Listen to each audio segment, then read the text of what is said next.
দৃষ্টি প্রতিবন্ধী একজন মানুষ নাস্তার ব্যবসা চালাচ্ছেন জীবিকা নির্বাহের জন্য। ভিক্ষা করতে তিনি দৃঢ়ভাবে অস্বীকৃতি জানিয়েছেন।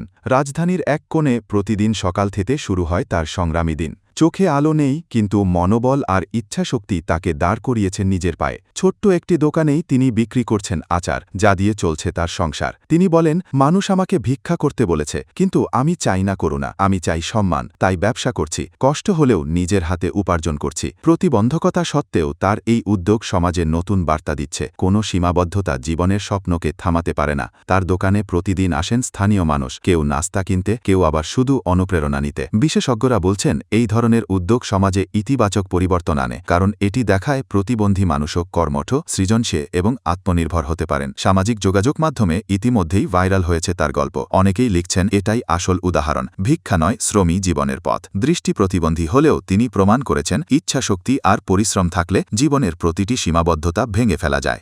Desk report, JTV news.